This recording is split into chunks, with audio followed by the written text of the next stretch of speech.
Bom dia, companheiros. Hoje nós vamos dar continuidade ao ciclo de palestras, em função aí dos 50 anos do golpe militar de 64. Eu vou tratar hoje do ano crucial, um ponto de virada na situação política nacional, que foi 1968, e que culminou com o ato institucional número 5, o famoso AI-5, onde o regime militar, que havia se instaurado em 64, se fechou, e é onde começa o período, geralmente chamado pelas pessoas, pela historiografia, de os anos de chumbo da ditadura. Vamos tratar aqui, em particular, dos acontecimentos que agitaram o movimento de massas nesse período, em particular do movimento estudantil e a presença, que ficou assinalada ao longo do ano, também do movimento operário nessa agitação, nessa efervescência política que estava ocorrendo em pleno regime militar. Bom, então, para começar, eu vou recapitular aqui brevemente que o golpe dado em 64 serviu para encerrar, como uma tentativa, de encerrar a onda de mobilizações que vinha se desenvolvendo nos anos anteriores ao golpe, em particular em 63, em que os episódios de greve, mobilizações e agitação dentro das Forças Armadas tinham que ser, para a direita e o imperialismo, parados a todo custo. Daí o golpe. Esses episódios todos foram analisados na palestra anterior da companheira Natália, e não vou me estender sobre eles aqui, mas apenas assinalar que o golpe que foi dado como um encerramento, uma tentativa de quebrar esse movimento que vinha se desenvolvendo no período imediatamente anterior, estabeleceu um regime que relativamente pouco tempo depois, foi apresentado pela própria cúpula militar do regime como um regime de transição democrática, de transição à democracia. A expectativa inicial que existia era de que o golpe instauraria um regime provisório. Bom, isso durou até 1968, quando a crise explodiu, e em primeiro lugar, internacionalmente, mas explodiu aqui também no Brasil. Então, só para a gente ter um panorama mais ou menos do que estava acontecendo na época, em 67, Che Guevara tinha sido assassinado na Bolívia, causando uma comoção nos meios populares em toda a América Latina. Nós vemos também, em 67, a crise da Guerra do Vietnã se abrir de maneira terminal, indicando o colapso da tentativa de dominação do imperialismo sobre aquela região.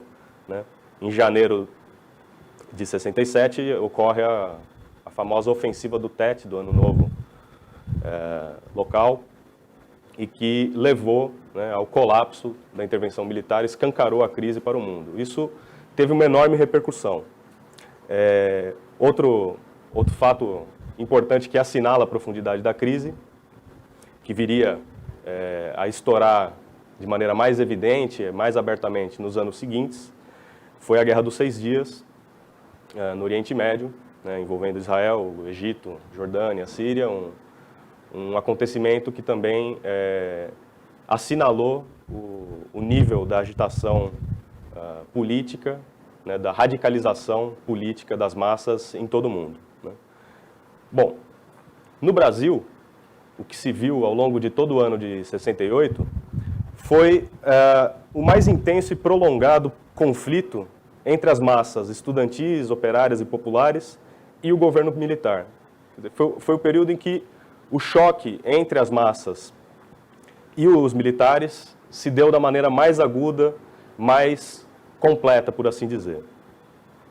Diversos episódios, que a gente vai tratar aqui na medida do possível, com os detalhes que dá para apresentar numa palestra, e também na ordem cronológica, se for possível reconstituir um pouco esse desenvolvimento, né?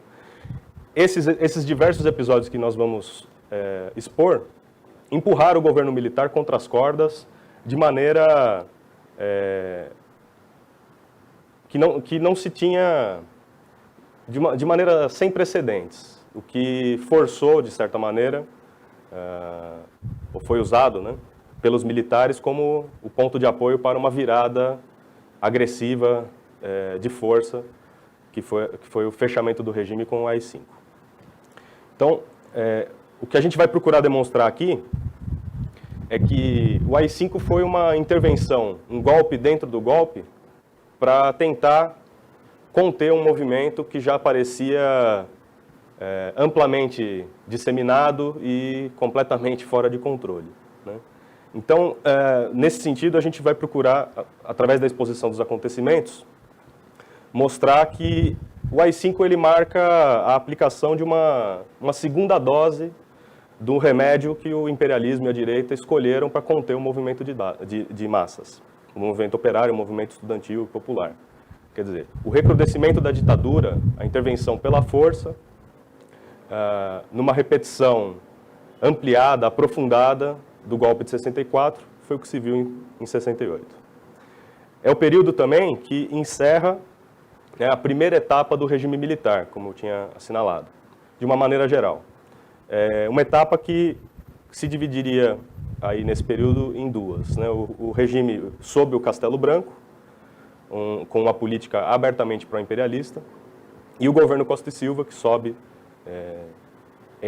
nesse período, onde há uma correção, uma retificação da linha da ditadura militar, adotando um rumo nacionalista. Bom,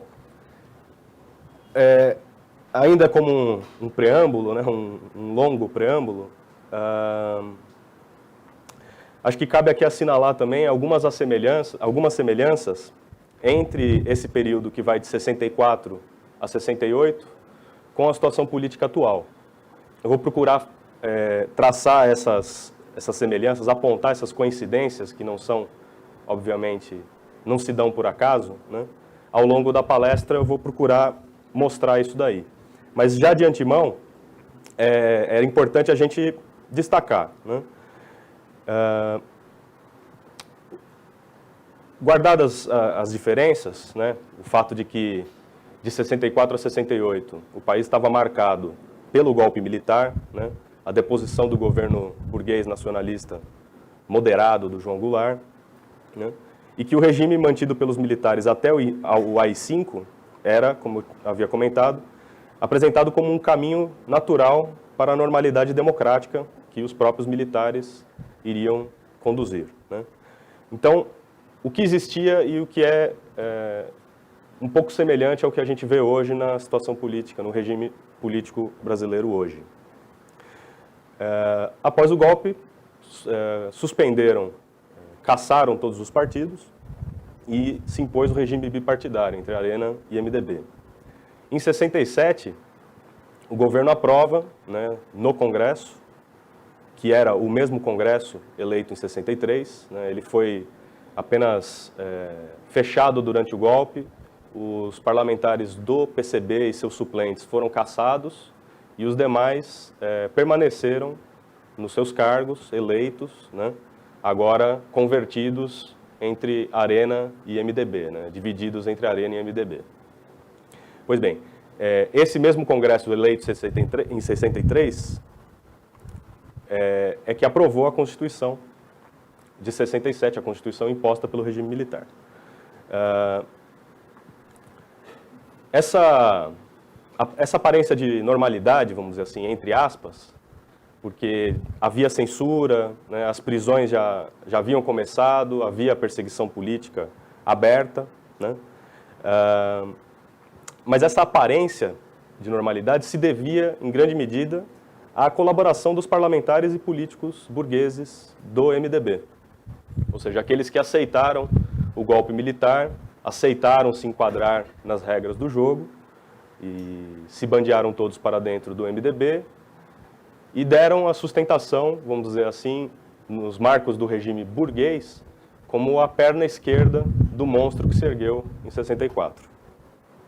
Então, selecionei uma declaração que eu acho representativa da situação e eu acho que é importante a gente procurar refletir sobre isso à luz dos acontecimentos recentes aqui no Brasil.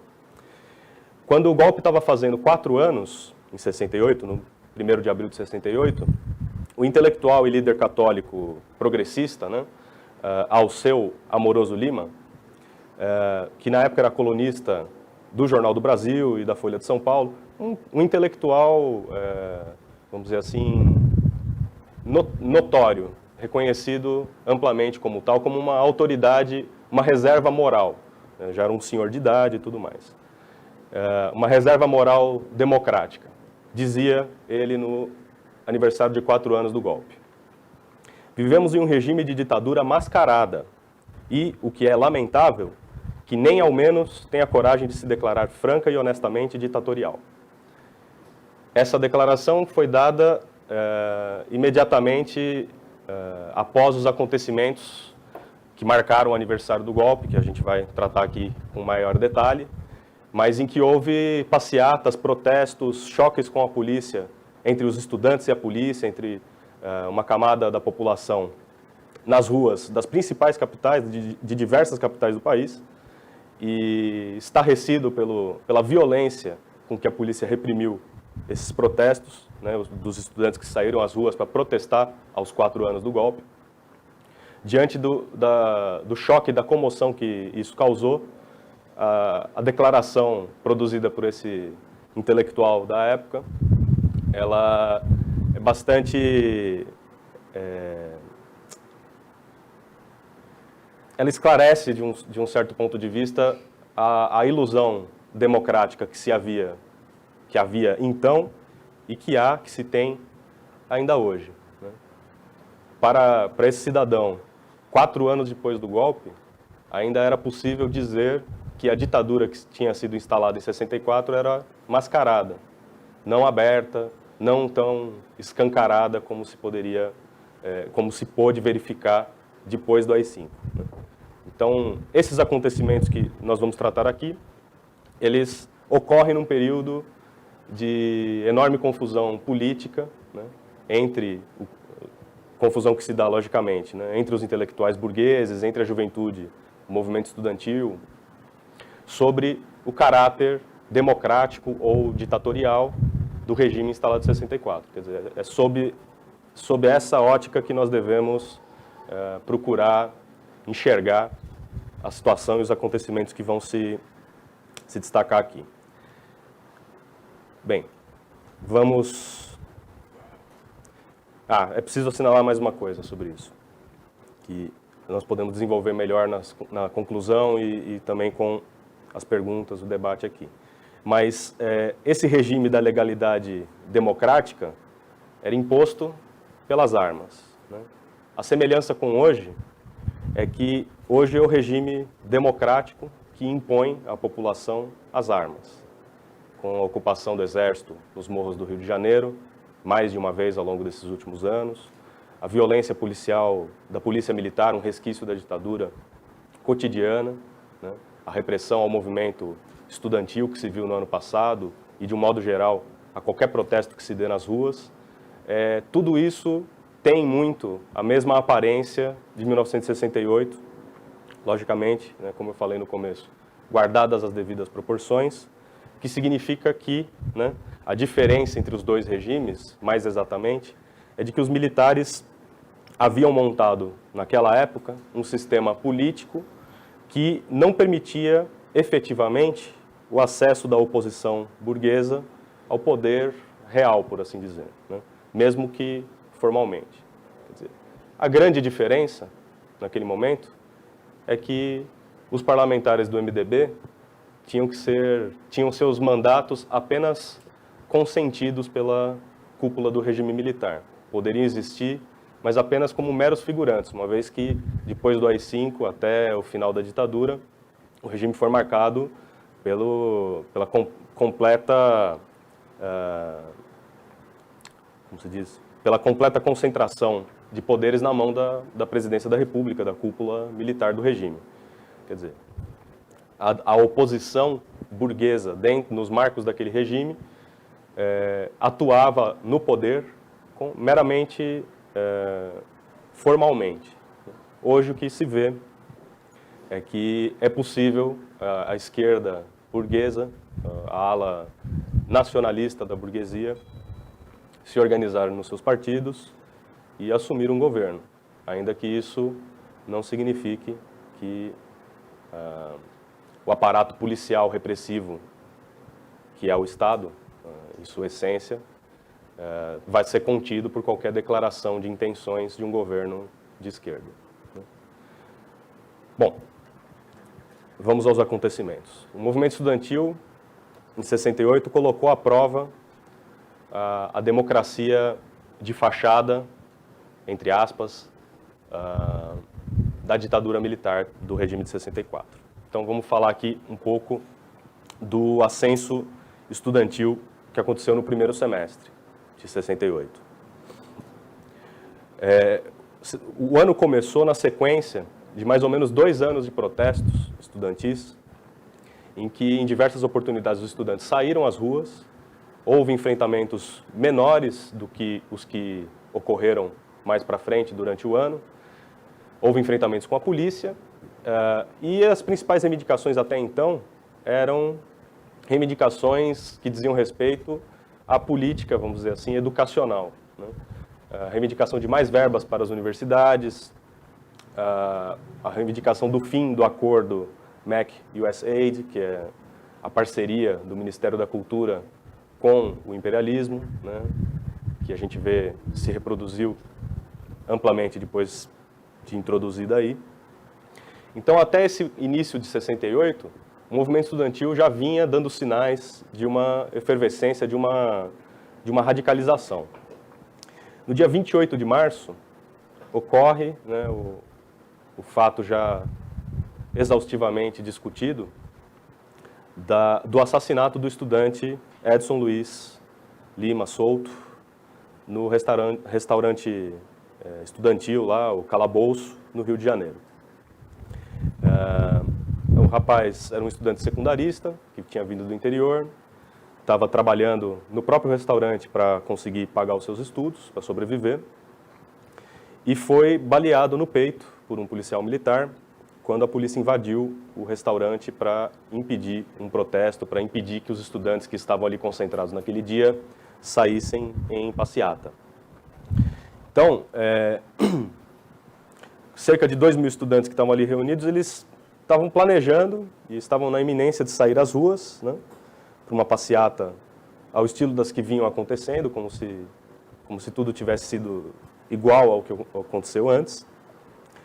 E nesse momento em que a polícia chega para reprimir a tentativa de passeata, há o choque entre os estudantes e a polícia, e acuados, né, os policiais começam a disparar e um deles atingiu o Edson Luiz, que tombou morto na hora.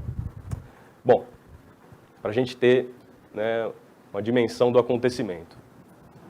Até então, nada tão chocante, por assim dizer, havia sido mostrado pela imprensa, né, como efeito do golpe. Mas esse daqui foi um dos feitos da ditadura indisfarçáveis, né? Ficou evidente, a repercussão foi enorme, não só pelo que a imprensa pôde reproduzir, mas pelo comentário geral que tomou conta da cidade como um rastilho de pólvora, né? O corpo do estudante foi velado na Assembleia Legislativa, né? Ou seja, algo que para muita gente pode parecer esquisito em se tratando de uma ditadura militar, mas ocorre que o governo do estado da Guanabara, a cidade do Rio de Janeiro, né, que foi elevada à categoria de estado depois que a capital se mudou para Brasília, o estado da Guanabara era governado pelo MDB. E havia essa aparência ainda mais marcante de que era possível você ter uma ilha de democracia num país governado pela ditadura militar. Bom, O velório causou uma enorme comoção, o assassinato causou uma enorme comoção contra a violência, e o próprio velório se transformou numa verdadeira manifestação política, né? O jornalista Zuenir Ventura, que escreveu o livro 1968, O Ano que Não Acabou, do qual, inclusive, eu tirei diversas citações e observações para fazer essa palestra. Ele assinala o seguinte detalhe, né, sobre o acontecimento do dia 28 de março do assassinato do Edson Luiz. Ele fala: com as chamadas do rádio e da TV e com a comunicação de boca dos estudantes, a cidade ficou logo sabendo da morte de Edson Luiz. Ao suspenderem seus espetáculos, os teatros convocaram os espectadores para o velório. A Cinelândia, aos poucos, foi se enchendo. Nunca a Assembleia tinha recebido a visita de tantas celebridades. 2 horas antes do enterro, a Cinelândia já estava totalmente ocupada. As faixas, cartazes e slogans eram exibidos ou gritados. Bala mata a fome? Os velhos no poder, os jovens no caixão. Uma palavra de ordem se destacava pelo irresistível apelo. Matar um estudante. E se fosse um filho seu?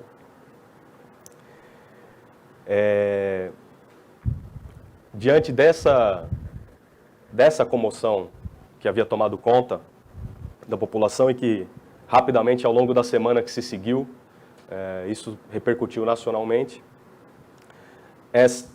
essa comoção foi vista da seguinte maneira pelos próprios militares, a cúpula da linha dura dentro do regime do Castelo Branco, do Costa e Silva.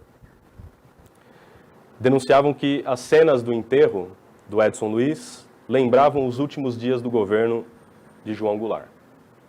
Ou seja, para os militares havia a clara sensação, por assim dizer, de que se estava diante do mesmo fenômeno, de uma volta do mesmo fenômeno que eles haviam tentado sufocar com o golpe militar em 64. Em plena ditadura, bem debaixo dos seus narizes, começa a agitação política a tomar conta dos estudantes e da população de um modo geral, dado o tamanho do acontecimento que se tornou o velório do rapaz.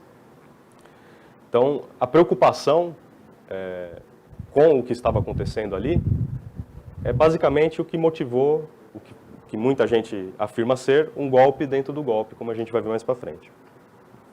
Bom, o próprio Zuenir Ventura, que eu citei agora há pouco, ele faz uma observação no livro dele que eu acho bastante interessante, é bom a gente levantar para discussão justamente sobre esse ponto, que é o primeiro, vamos dizer assim, o primeiro degrau na escalada da crise de 68. Ele afirma que, por pouco, o AI-5, ou uma medida semelhante, um decreto, ou alguma portaria do governo, não foi decretada ali imediatamente no período entre a morte do Edson Luiz e a missa do 7º dia, nessa semana, do dia 28 até o dia 4 de abril. Então, eu acho bastante relevante essa opinião, porque ela é corroborada pela sequência de acontecimentos seguinte. Bom, 3 dias depois, no dia 1º de abril, o aniversário de 4 anos do golpe, enquanto no Congresso Nacional se ouviam rumores de que o governo iria efetivamente baixar um decreto para conter a mobilização, a radicalização que estava começando a tomar conta das massas, ocorrem manifestações em diversos estados contra o golpe militar, contra a ditadura.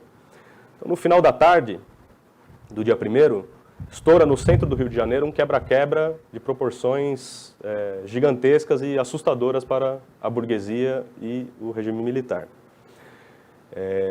Desde 66, os estudantes, como eu tinha afirmado, eles já vinham se enfrentando com a polícia, já vinham naquele jogo de, entre aspas, polícia e ladrão, né?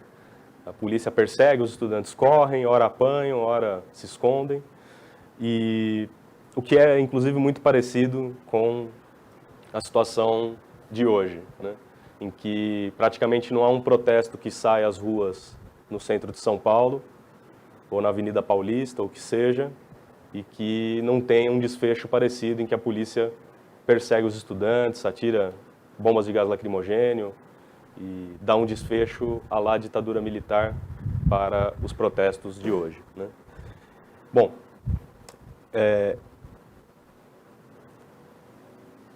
o que ocorreu é que, em 68, no Rio, os estudantes resolveram enfrentar a polícia, ao invés de simplesmente correr e se esconder. Houve uma reação e, com paus e pedras, começou uma verdadeira batalha campal no centro do Rio de Janeiro, né?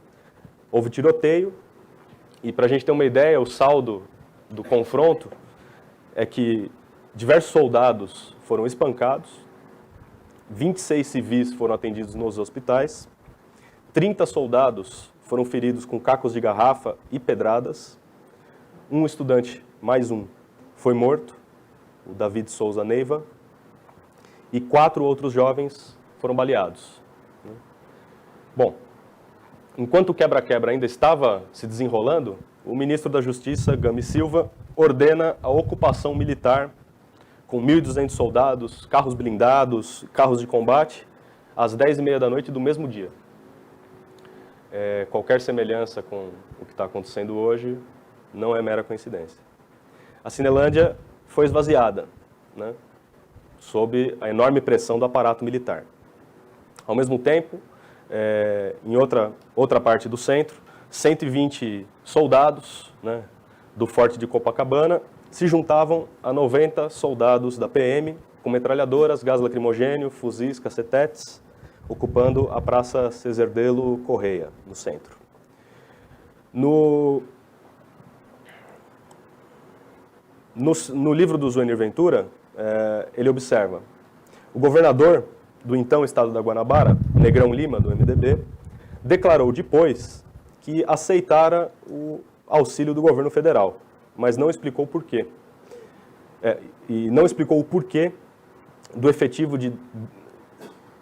Por que do efetivo de 10 mil homens da PM, ele só havia mobilizado 1.750 para enfrentar as manifestações proibidas. Graças a isso, diz o Zuenir Ventura, poucas vezes a polícia apanhou tanto no Rio de Janeiro. Bom, entre o dia 1º e o dia 2, né, com essa abertura importantíssima que foi esse confronto no Rio de Janeiro, ocorrem protestos em todo o país, que eu vou apenas mencionar aqui. Em Recife, 2.000 estudantes se reúnem nas ruas em mais uma passeata proibida. Em Belém, a universidade é fechada à força pelos militares. Em Natal, uma greve estudantil paralisa a universidade. Em Maceió, tem protestos de rua. Bahia, um estudante ferido no confronto com a polícia. Brasília, os estudantes ocuparam a UNB, que é em seguida cercada pela polícia. Em Minas Gerais, há choques entre os manifestantes e a PM e estudantes são baleados em Belo Horizonte. Em Goiânia, a PM atira contra 2 manifestantes que procuravam se esconder da repressão dentro de uma catedral. Só no dia 2, em São Paulo, sob o governo de Roberto de Abreu Sodré, da Arena, eleito, à época, pela Assembleia Legislativa, seu governo ordenou e a PM permitiu que as manifestações ocorressem pacificamente. Então, depois de um dia e tanto cheio de conflitos no Rio e em todo o país, o governo de direita da Arena procura distensionar a situação, permitindo que a passeata saia às ruas, né? O que evitou que algo como o que ocorreu no Rio de Janeiro pudesse se reproduzir aqui. Uma curiosidade histórica, né, que a gente descobre estudando o problema. Nesse período aqui, a gente descobre quem são, ou pelo menos na história brasileira, né, já que isso é um fenômeno mundial, mas quem são os precursores da técnica, da tática, vamos dizer assim, dos black blocs. Já naquela época, em 68, os estudantes procuravam, da mesma maneira, atrair, desmembrar as tropas, atrair um grupo de soldados para um lugar que não tinha nada a ver com a manifestação, para que a manifestação pudesse sair às ruas por outra via, né? O que os estudantes da época chamavam de pelotões suicidas. E também o corre-corre nas ruas, né, em que, uma vez que a polícia havia chegado na tentativa de retardar o avanço da polícia, os estudantes corriam entre os carros na contramão, para deixar a polícia para trás. Então, são episódios que marcaram todas essas manifestações desse período, conforme a gente vai explicando. Bom, chegamos então no dia 4 de abril, a missa de sétimo dia do Edson Luiz. Um enorme confronto entre os estudantes e a polícia, e a população também que participou, na saída da missa de sétimo dia. Né? Para a gente ter uma ideia, né? Houve uma enorme mobilização no Rio, em que cerca de 120 missas foram realizadas em homenagem ao Edson Luiz, no mesmo dia. O confronto no principal evento, na Candelária, deixou inúmeros feridos e cerca de 600 presos. A igreja pretendia celebrar em praça pública, mas na época o general Ciseno Sarmento proibiu. A cavalaria cercou a saída da igreja pela manhã e sem deixar que houvesse saída, um ponto de fuga para que os que atenderam a missa pudessem se dispersar. A concentração que havia com mais de 100 cavalos, com soldados, e sob a ordem de desembainhar as suas espadas, transformou a cena num verdadeiro massacre. Né? As fotografias que circularam do evento e a comoção que se criou por tamanha brutalidade às portas de uma igreja, também pesou e muito na conta da ditadura militar. Então, foi uma daquelas cenas em que cavalos de meia tonelada estão prestes a pisotear as pessoas que estavam saindo de uma missa. Bom, mais ou menos a essa altura,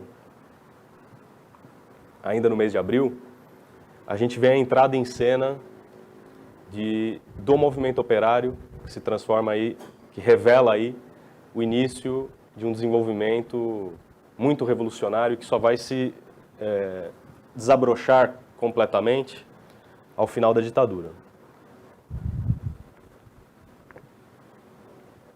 Bom, como a gente assinalou, o golpe de 64 ele visava, entre outras coisas, conter o movimento operário, que estava, naquela época, já se mobilizando. Então, com a ideia de colocar a classe operária sob o controle rígido do governo, a ditadura promoveu uma intervenção estatal em centenas de sindicatos, né? E manteve o controle sobre os demais com os conhecidos pelegos, sindicalistas de confiança que estavam lá para apoiar o regime. Em 67, o ministro do Trabalho, Jarbas Passarinho, propôs uma reforma sindical, logo depois da posse do Costa e Silva. Essa tentativa do governo de realizar essa reforma sindical, ela coincide com um movimento que já estava se desenvolvendo por baixo, uma tentativa de rearticular o movimento sindical de maneira independente por setores combativos que estavam já em 68, 67, se enfrentando com os pelegos da ditadura e apontando a luta do movimento operário contra o Estado, contra a intervenção estatal nos sindicatos. Em São Paulo, né, só para a gente assinalar, em São Paulo e Minas se criaram ali movimentos intersindicais anti-arroxo, né, que tiveram, no final das contas, curta duração, mas que já marcaram algo que a gente vai perceber com maior clareza no final da ditadura, na crise de 78 a 83, com as greves operárias no ABC. É onde esse fenômeno que começou a se desenvolver em 68 aparece de maneira completamente desenvolvida, com a formação da CUT e o maior movimento grevista que o país já viu. Bom, 16 de abril de 68, estoura a greve operária em Contagem, Minas Gerais. 15 mil dos 20 mil operários da cidade paralisaram por aumento salarial. uma greve espontânea, entre aspas, né? Durou cerca de 9 dias, pegou o governo, as empresas e os próprios pelegos da ditadura de surpresa, e o movimento sem direção acabou deixando os grevistas à mercê do governo, que impôs um abono de 10% aos trabalhadores e encerrou a greve com isso. Mas foi um indicativo importante, um susto, vamos dizer assim, que pegou desprevenidos, não totalmente desprevenidos, mas surpreendeu as lideranças do regime militar. Bom, entre esse 16 de abril e os acontecimentos do movimento operário que ocorreram mais para frente no ano, houve um fato importantíssimo em São Paulo, que foi o ato de 1º de maio na Praça da Sé. Bom, só para a gente, né, resgatar um pouco, tentar ver como isso se dava. Como eu tinha falado, o Abreu Sodré, da Arena, estava procurando atrair para si um setor da população e da própria burguesia, colocando-se como a ala democrática dentro da direita, dentro do regime, né? Isso deu a ele o impulso, a intenção de reunir outros políticos, como Faria Lima, por exemplo, para criar uma frente política civilista, ou seja, uma tentativa de reforma do regime militar, de tomada do poder pelos civis dentro dos marcos impostos pela ditadura. É uma utopia. Mas, nesse esforço, ele procurou, né, como a gente viu num episódio anterior, ser democrático e permitiu que o movimento estudantil e alguns sindicatos convocassem e realizassem um ato de 1º de maio na Praça da Sé. Bom, o que aconteceu aí é que esse ato saiu completamente fora do controle e passou por cima das expectativas do próprio governador. Cerca de 20 mil pessoas compareceram. O palanque montado para o discurso do governador foi completamente destruído. As pessoas avançaram sobre o governador e os membros do governo que ali estavam, apedrejaram alguns deles, o próprio Abreu Sodré levou uma pedrada na testa, e disso, né, esse conflito aí começa a ser reprimido pela polícia e daí se desenrola uma passeata que sai pelo centro, né? No final das contas, 22 pessoas acabaram presas, né? Nas passeatas já se viam as faixas e reivindicações contra o governo, abaixo a ditadura, etc.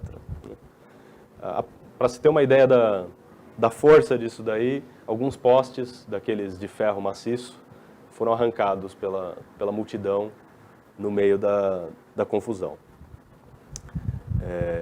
Além de, logicamente, né, como não é de hoje, né, agências dos bancos estrangeiros foram depredadas e,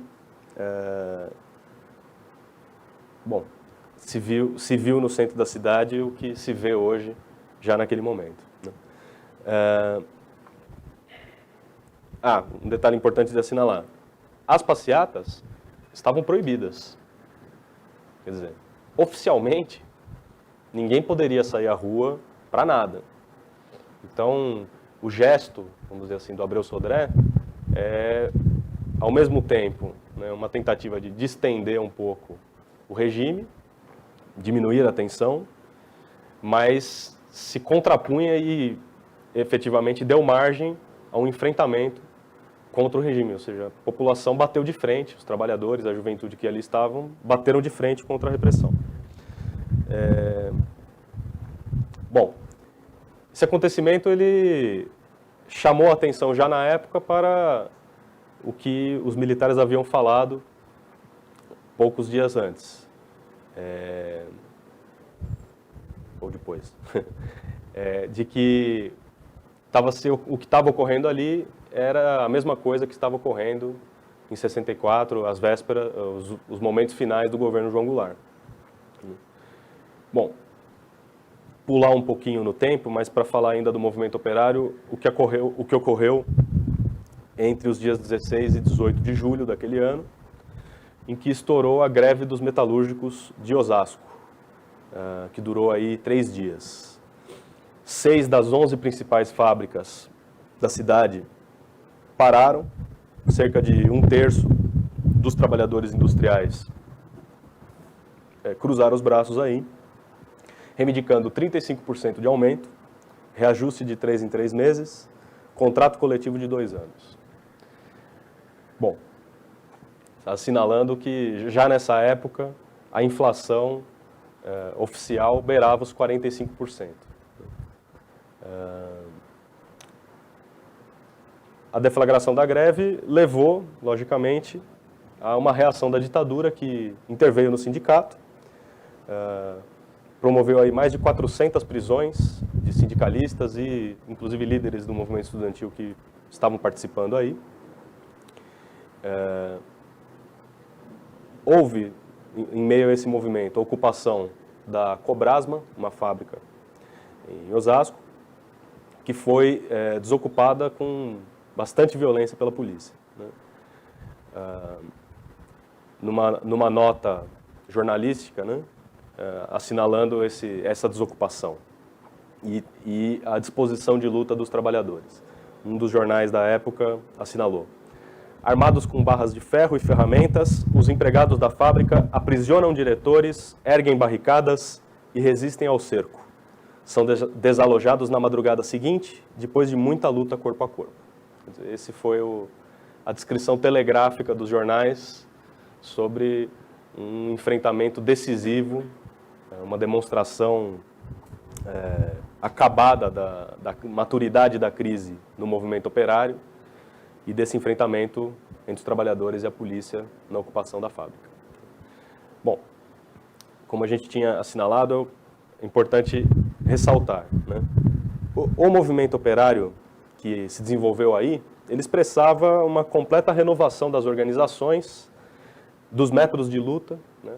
Vê-se aí a ocupação de fábricas, que não fazia de maneira nenhuma parte do repertório dos pelegos, né? Uma renovação do programa, quer dizer, as reivindicações adotaram um caráter concreto, imediato diante da crise, como foi colocado, né? O gatilho de 3 em 3 meses para reajustar os salários, etc. E uma renovação das direções sindicais, operárias, em relação ao stalinismo, ao PCB, que já estava na ilegalidade há muito tempo, e ao nacionalismo, PTB, que foi posto na ilegalidade pelo golpe. Essa renovação do movimento operário, dos mecanismos de articulação e organização do movimento operário, ela se expressa completamente, né, a partir de 78, e daí em diante, como eu havia afirmado, com a criação da CUT e diversos outros acontecimentos. É importante a gente assinalar que há uma continuidade, né? Esse movimento que estourou aí em 68, importantíssimo, em Osasco, em Contagem, apesar da repressão e dos 10 anos que separam 68 de 78, as oposições sindicais, entre aspas, de 68, são precursoras, são um anúncio das oposições sindicais que se formaram em 78 e daí em diante e formaram a CUT, né?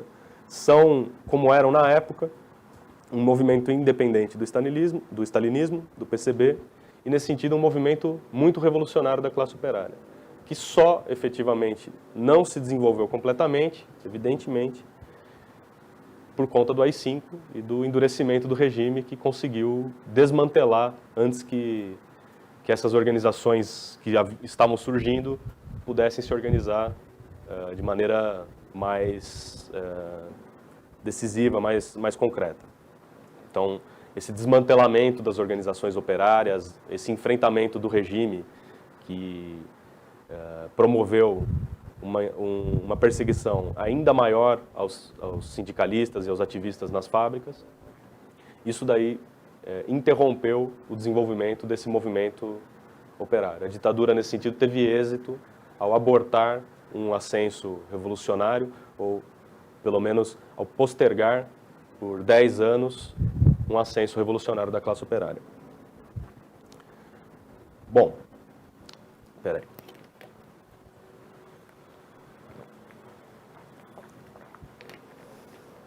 Bom, voltando ao movimento estudantil. Os acontecimentos que eu vou narrar agora, eles ocorrem entre o 1º de maio, o quebra-quebra em São Paulo, e a greve em Osasco, que vai ocorrer depois. Então, estão se desenvolvendo em junho. Bom, como alguns disseram, né, o junho de 68 no Brasil foi o maio de 68 francês brasileiro, né? A radicalização dos protestos estudantis e o enfrentamento desses com os professores dentro das universidades, cobrando um posicionamento dos professores contra a ditadura, marcou uma evolução na luta do movimento estudantil daquela época. O governo estava decidido a impedir que as manifestações se alastrassem novamente, como tinha ocorrido em abril, e investe violentamente contra os estudantes. Ou seja, é nesse período, em junho, que se vê os enfrentamentos mais agressivos, vamos dizer assim, entre as forças repressivas e o movimento estudantil. Já quando, naqueles dias, o movimento estava começando a sair às ruas e mostrando esse caráter, essa evolução política, no sentido de enfrentar de frente o regime, Costa e Silva disse: "Não permitirei que o Rio se transforme em uma nova Paris", à luz do que já havia acontecido em maio na capital francesa. E o ministro do Trabalho, Jarbas Passarinho, não ficou atrás e disse que, cerca de um mês antes, né, de estourar a greve em Osasco, emendou: "O Tietê não é o Sena". Quer dizer, a preocupação evidente do regime era impedir que o que estava acontecendo na França e em outros países, logicamente, o famoso maio de 68, se reproduzisse aqui no Brasil e de maneira completamente desastrosa para o regime. Bom, não conseguiram. No dia 20 de junho, os estudantes avançaram contra a reitoria da Universidade Federal do Rio de Janeiro.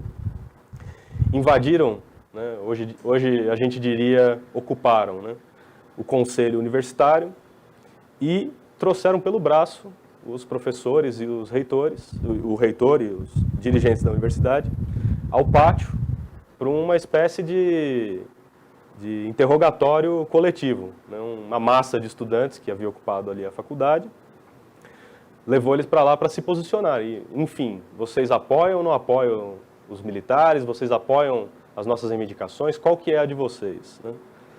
Bom, seria semelhante em maior profundidade aos dias atuais se o movimento estudantil de hoje não fosse tão pelego, tão bola murcha.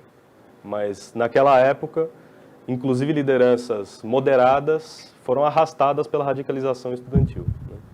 É preciso assinalar que havia, logicamente, em meio a essas manifestações, em todo esse movimento, a presença aí de organizações como o PCB e suas diversas dissidências, como o MR8, a AP, a Ação Popular de tendência maoísta, e que já nesses enfrentamentos de 68 começam a assinalar o que iria se desenvolver depois, né, da guerrilha urbana, do foquismo, contra o regime militar.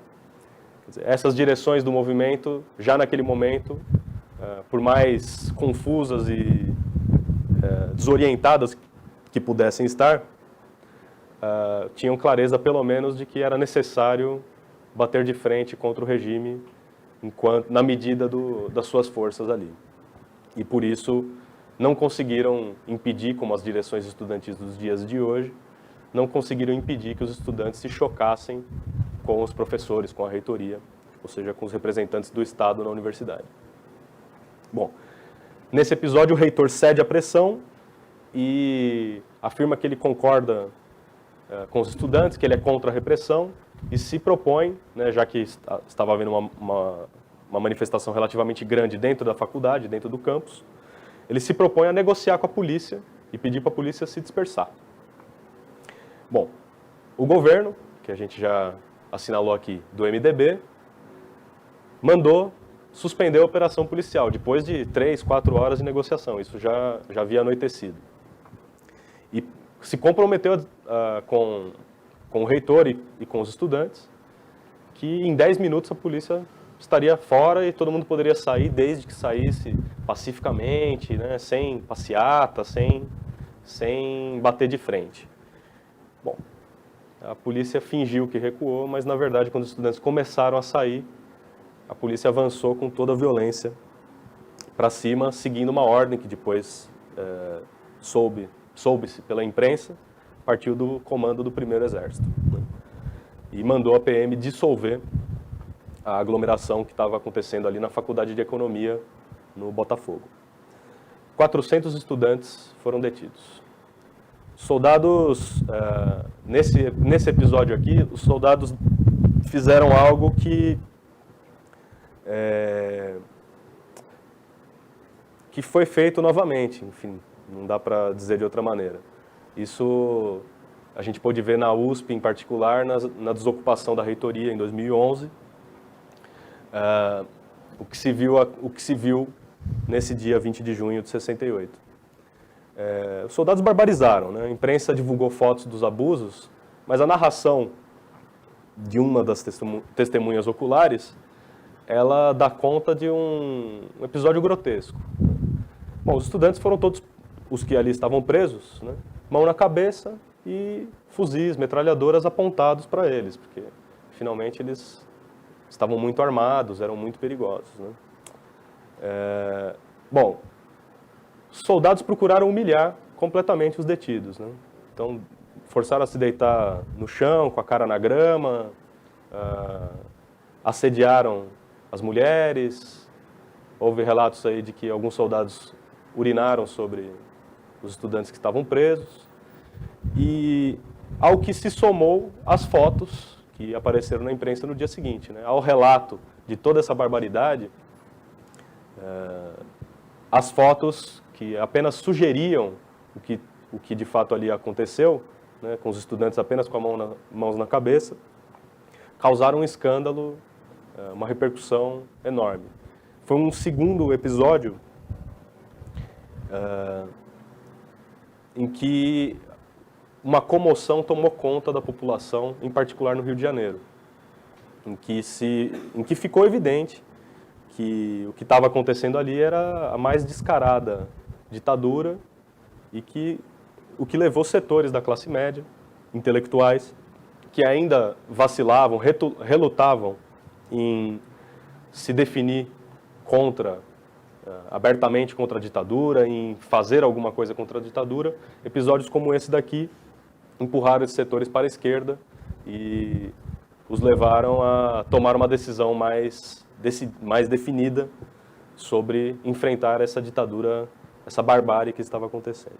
Eu chamei a atenção para a comparação com o que aconteceu recentemente na ocupação da reitoria da USP e que acontece cotidianamente, né, não só no movimento estudantil, mas, como a gente sabe, a humilhação é uma das armas no repertório da polícia, né? Eu não assinalei isso daí por acaso ou simplesmente para dar um colorido à exposição. Trata-se exatamente do mesmo aparelho policial, da mesma instituição, da mesma conduta, do mesmo modus operandi. Talvez a diferença fique por conta das balas de borracha, que à época não funcionava bem assim. Bom, esse episódio, no dia 20 de junho, desencadeou, no dia seguinte, mais um confronto, que ficou conhecido como a Sexta-feira Sangrenta. A polícia invadiu uma assembleia dos estudantes, na UFRJ, convocada pela UNE, né, e levou 300 presos. Era um protesto contra a violência policial do dia anterior, que estava acontecendo ali. A manifestação era para ser como as anteriores, né, como se esperar, como os líderes estudantis moderados e, entre aspas, radicalizados da época, esperavam que acontecesse. Saem às ruas, jogam uma pedra na vidraça da embaixada norte-americana, queimam uma bandeira e corre da polícia. Bom, A manifestação, a reunião que estava começando ali, foi surpreendida por carros do DOPS, que atiraram uma quantidade expressiva, impressionante de gás lacrimogênio. Bom, o confronto se generalizou. Os estudantes armaram barricadas, e aí não só os estudantes, mas uma parte da população, que já ali no começo da tarde, na hora do almoço, estava na rua, aderiu ao enfrentamento. Se desenvolve uma verdadeira batalha como de uma guerra civil, né? Durante quase 10 horas, a população lutou contra a polícia com paus e pedras, com o que tinham à mão. Do alto dos edifícios, os que presenciavam o confronto colaboravam com a população que estava se enfrentando com a polícia na rua, jogando garrafas, cinzeiro, cadeiras, vasos de flores e, segundo um relato, até uma máquina de escrever. Bom, nem todos os hospitais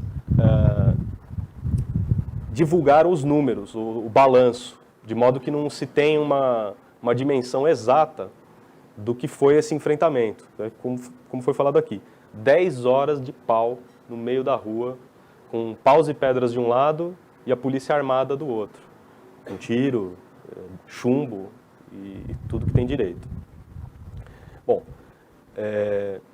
apenas alguns hospitais deram a seguinte estimativa: 23 pessoas baleadas, 4 mortos.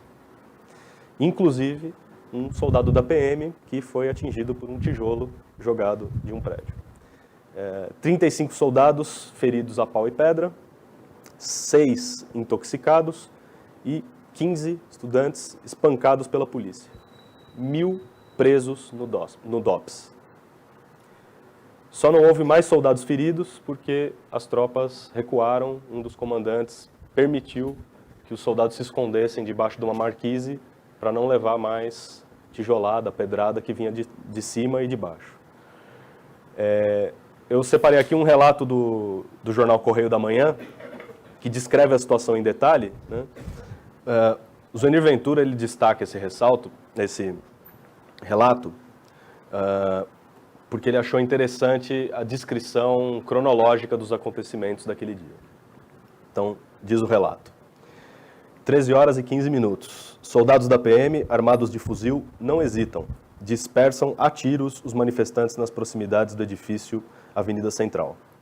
Populares e estudantes correm em várias direções. E uma jovem, baleada, permanece estendida na calçada em frente à ótica Lux. Nas ruas laterais, começa o pânico. Agentes do DOPS atiram mais de 20 bombas de gás lacrimogênio em populares. Dentro de uma lanchonete, 2 senhoras grávidas desmaiam, após serem destratadas por 2 agentes que pareciam estar sob o efeito de estimulantes. Uma menina de 10 anos perde-se da mãe, chora e recebe uma bofetada de um agente. 13 horas e 30 minutos. Na Avenida Rio Branco, os estudantes começam a erguer barricadas. A primeira, apenas com pedras. A segunda, com material de construção das obras próximas. Vai começar a batalha campal. Entre estudantes e populares, estão reunidos nesse ponto cerca de 2.000 pessoas, que resistirão à carga policial durante quase 2 horas. A cavalaria da PM vem da Cinelândia, pela Rio Branco. 2 batalhões de choque vão com ela encontrar-se na confluência de Assembleia e Rio Branco. Os policiais continuam sob o ataque dos populares postados à janela. Agora caem também vasos de flores e tampas de latrina. A polícia consegue passar a primeira barricada e abre fogo contra a segunda. Tiros de fuzil e de pistola 45. Agentes do DOPS juntam-se à repressão. Enfurecidos com a adesão popular aos estudantes, os policiais passam a atirar também para cima, em direção aos edifícios. 14 horas e 30 minutos. Já sem comando, a polícia passa aos ataques suicidas contra populares e estudantes. Em grupos de 5, investem e entram em luta. Alguns manifestantes são presos. O jovem Jorge Afonso Alves tem a perna quebrada a chutes e cacetadas. O outro, de 17 anos, também com a perna quebrada, é socorrido no Banco Andrade Arnaud. Um detetive de cor preta, gordo, camisa azul, atira uma bomba sobre as pessoas que estão na entrada do edifício. Aproveita a confusão, saca a pistola 45 e atira contra a multidão. Um senhor de 40 anos, aproximadamente, tomba com uma bala nas costas e outra na perna. Enquanto isso, a Biblioteca Nacional é invadida por policiais que atiram bombas sobre rapazes e moças. Seu diretor, Adonias Filho, sai à rua para protestar e é destratado por um elemento do DOPS. O próprio Zuenir Ventura assinala que as batalhas prosseguiram com intensidade até às 8 horas da noite.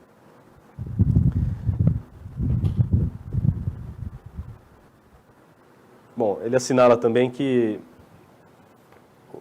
logicamente, houve avanços e recuos nesse mesmo dia, e esses episódios se desenvolveram em, basicamente, 2 investidas, pela manhã e outra ao final da tarde.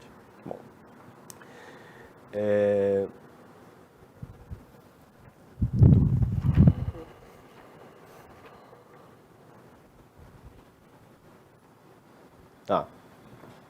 uma observação interessante sobre aquilo que eu havia comentado, de como episódios como esse quebraram a ilusão que existia em setores da classe média, da pequena burguesia e da própria burguesia no regime militar.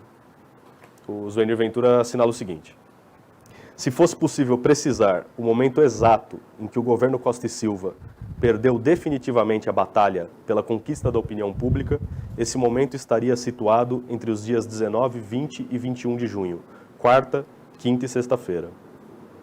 Por mais insensatez própria do que por estratégia do adversário, as autoridades estaduais e federais, em 3 dias, atraíram para si o ódio da classe média e aceleraram o que na época se chamava do ascenso do ME.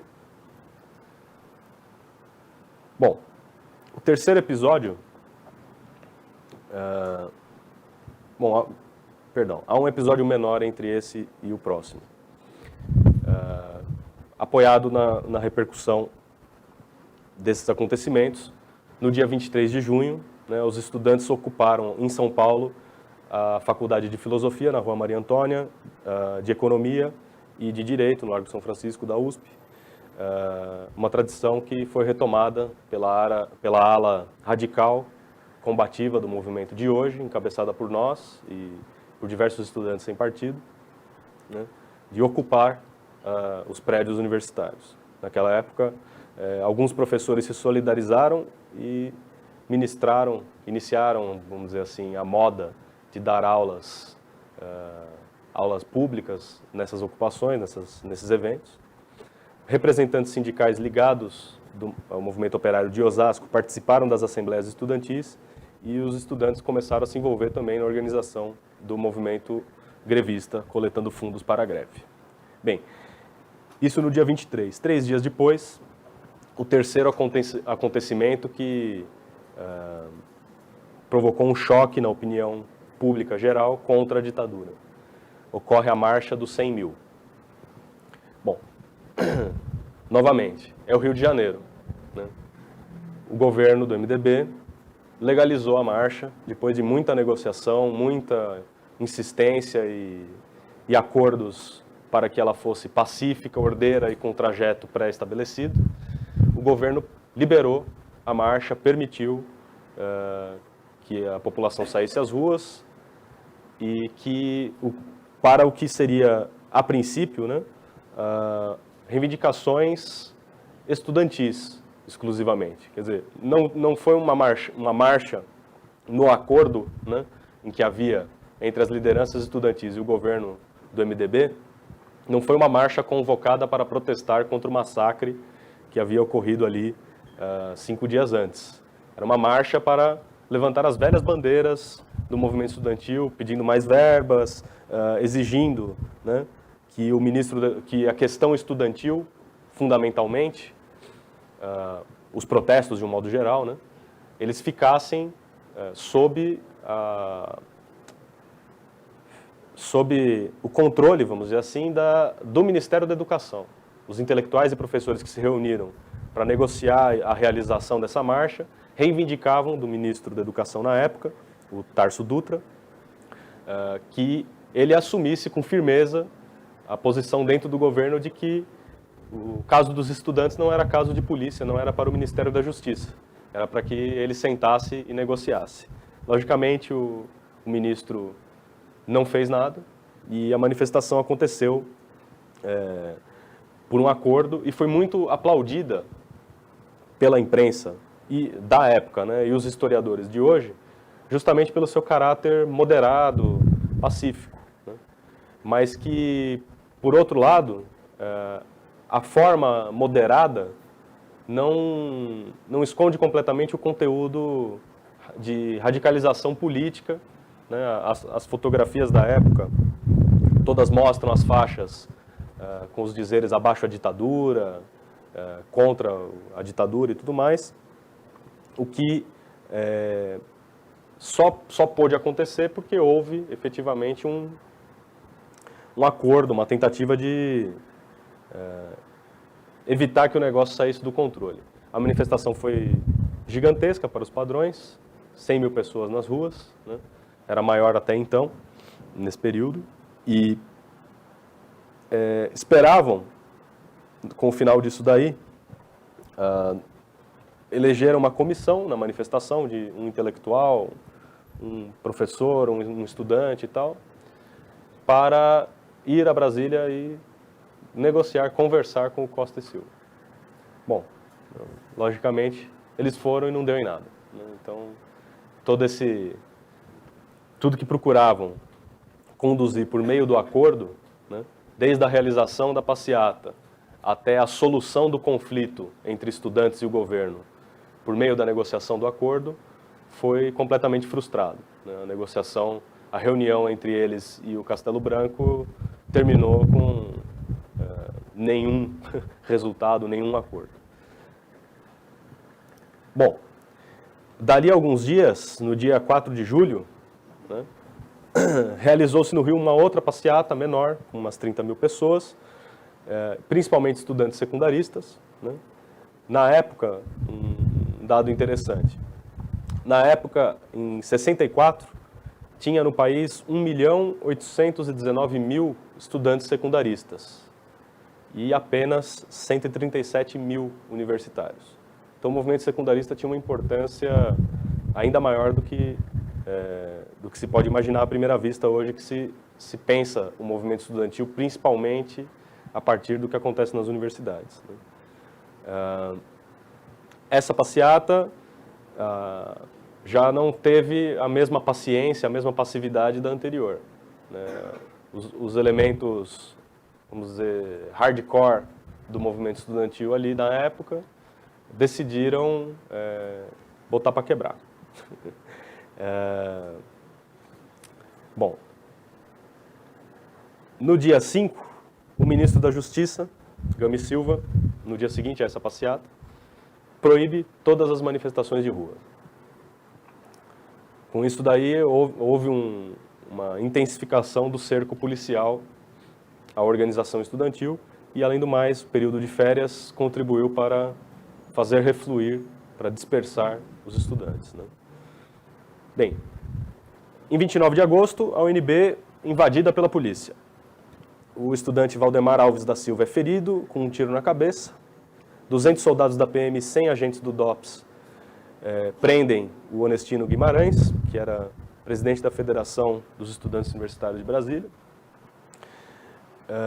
Nesse episódio que marcou, pelo menos marcou a situação, a crise em Brasília, no caso do movimento estudantil da UNB. No dia 2 de outubro, dali algum tempo, ocorreu a Batalha da Maria Antônia, famoso conflito entre os estudantes de esquerda da Faculdade de Filosofia da USP e os estudantes de direita, muitos dos quais declaradamente adeptos do Comando de Caça aos Comunistas, do Mackenzie, que ficavam na mesma rua naquele momento. Bom, como são episódios bastante conhecidos, eu não vou entrar muito em detalhes aqui. Mas basta dizer que o que se viu ali foi uma verdadeira guerra, né? A intenção dos estudantes de direita do Mackenzie era atear fogo ao prédio da Faculdade de Filosofia. Era o que estava para acontecer. E que, por meio do enfrentamento, com uma morte, depois que a polícia entrou em cena. Por meio desse enfrentamento, os estudantes da USP contiveram a tentativa da direita de tocar fogo na Maria Antônia. Dali a 10 dias, quase 700 estudantes foram presos na tentativa de realizar clandestinamente um congresso para mais de 1.000 pessoas da UNE, o 30º Congresso da UNE, que caiu em Ibiúna, no interior de São Paulo. Então, esse também é outro episódio bastante conhecido, sobre o qual não vou entrar em detalhes, mas que foi, de certa forma, um golpe, um duro golpe da ditadura contra o movimento estudantil nacional. A gente só precisa assinalar que em 64, quando os militares dão o golpe, a sede da UNE no Rio de Janeiro é incendiada.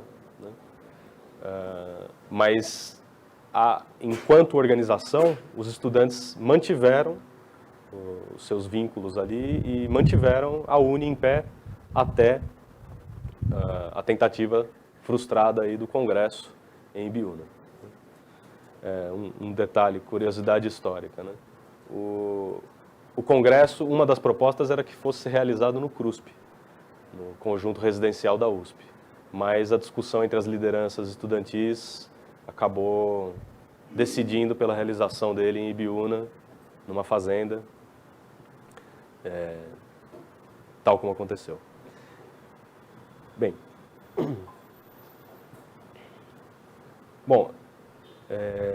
esse acontecimento, a queda do Congresso da UNE, ele fecha o período do ascenso estudantil, pelo menos do enfrentamento aberto, né?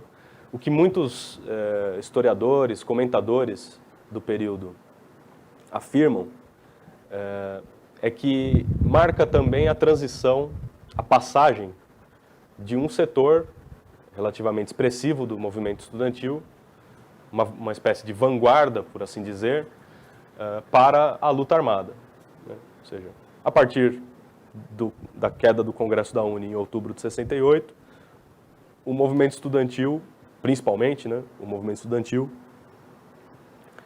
sai das ruas, sai das passeatas, evita essa forma de manifestação, que ademais estava proibida já há algum tempo, e adota o meio da guerrilha, do enfrentamento armado, em tentativas isoladas e não num grande choque de conjunto entre as massas e o governo. Bom, de certa forma, efetivamente é o que acontece. Agora, é interessante assinalar que essa tentativa toda da esquerda, essa adoção desse método por setores da esquerda, foi classificada pela ditadura, logicamente, como terrorismo, né? Mas já em 68, e desde 66, pelo menos, a direita já vinha promovendo, por sua própria conta, os seus próprios atentados terroristas. Eu selecionei de uma história do período uma relação desses atos de terrorismo que convém mencionar, né? Bom, afirma-se que em 68 aconteceram 24 atos terroristas da direita e cerca de 10 da esquerda, né? Essa coletânea, que foi editada pela Abril Cultural, que ganhou muito dinheiro sob a ditadura, ela não deixa de assinalar que, no período posterior, a esquerda teria ultrapassado em muito a direita nos seus atentados terroristas, se referindo às ações da guerrilha urbana. Bom, mas, de qualquer forma, listaram os atentados da direita. Em 1966, 3 atentados à bomba, quase simultâneos, em Pernambuco. Um no aeroporto e na sede da UEE. Em 68, uma tentativa de invasão do Teatro Maison de France, no Rio. No dia 22 de julho de 68, atentado à bomba contra a sede da Associação Brasileira de Imprensa, ABI, no Rio. Dia 2 de agosto, atentado à bomba no Teatro Opinião, no Rio de Janeiro. Dia 19 de setembro, bomba no Teatro João Caetano, em São Paulo. Em outubro, a invasão da Faculdade de Filosofia em Maceió. E no dia 8 de outubro, o sequestro da atriz Norma Bengel, em São Paulo. E em novembro, um atentado à bomba contra o consulado soviético no Rio de Janeiro. Bom, essa coletânea, como eu falei, dirigida pela Abril, ela cita, nesse mesmo período, alguns dos atentados, entre aspas, da esquerda. Uma bomba no consulado norte-americano, uma tentativa, no dia 22 de junho, um roubo de armas no Hospital Militar do Cambuci. No mesmo mês de junho, no dia 26, um carro-bomba é lançado contra o quartel-general do 2º Exército em São Paulo. Um soldado é morto. Em agosto, o assalto ao trem pagador Jundiaí Santos. E no dia 12 de outubro, o assassinato do capitão do Exército norte-americano, Charles Chandler, acusado de ser um agente da CIA e que estava morando há 2 anos em São Paulo. E no dia 5 de dezembro, um assalto à loja de armas Diana, no centro da cidade. São atos que, como a gente pode ver, estão preparando a ofensiva armada, guerrilheira, do período posterior. Bom, para a gente concluir esse período, o acontecimento decisivo do qual a gente falou um pouco aqui, foi justamente a decretação no dia 13 de dezembro do AI-5. Bom, um caso, como a gente expôs até agora, há todo o ascenso estudantil, operário, que está provocando uma enorme crise no regime. De um outro ponto de vista, vamos dizer assim, superestrutural, um caso ocorrido no Congresso Nacional foi tomado como pretexto pelos militares para decretar o AI-5. A verdade, segundo alguns documentos, é que o AI-5 já estava escrito e pronto na gaveta do Gami Silva há alguns meses, antes de dezembro. Então, foi questão de escolher o melhor momento para fazer isso, né? Uma vez que já haviam conseguido tirar as passeatas e o movimento estudantil das ruas, quebrar o movimento estudantil, quebrar a espinha dorsal do movimento estudantil, capturando o Congresso da UNE. Uma vez que o terreno estava preparado, os militares usaram esse caso, que eu vou narrar aqui, como pretexto para o próprio AI-5. Bom, o que aconteceu é que o deputado carioca, um deputado relativamente jovem, tinha cerca de 30 anos, Márcio Moreira Alves, ele foi às vésperas do 7 de setembro, em meio, né, à comoção que havia se criado contra a repressão policial, ele disse no Congresso Nacional que as cúpulas militares, né, citando o seu discurso, iriam pedir aos colégios que desfilassem junto aos algozes dos estudantes. E, se dirigindo aos pais, disse que a presença dos seus filhos nesse desfile é um auxílio aos carrascos que os espancam e os metralham nas ruas. E fechou com fecho de ouro. Até quando o Exército vai ser o valha-couto de torturadores? Bom, um discurso com uma forma radical, mas que em si não apresentava, não era nenhum grande desafio direto à ditadura, mas uma espécie de provocação, num certo sentido, em que ele estava aí chamando abertamente a boicotar o 7 de setembro, parada militar. Bem, imediatamente, e aqui a gente tem outra semelhança com a situação atual. Imediatamente após essa declaração, a Procuradoria-Geral da República representa contra o deputado junto ao STF. É uma coisa que a gente nunca mais viu acontecer, né? E pede licença para processá-lo. Veja bem, isso em setembro. Não estava falando em cassar o mandato dele. Pediram licença ao Supremo Tribunal Federal instituições democráticas do regime que sobrevivem até hoje, para processar o deputado por suas declarações. Bom, lá por meados de novembro, o pedido para processar o deputado chega ao Congresso. Aí outro conhecido dos dias de hoje, que já existia naquela época.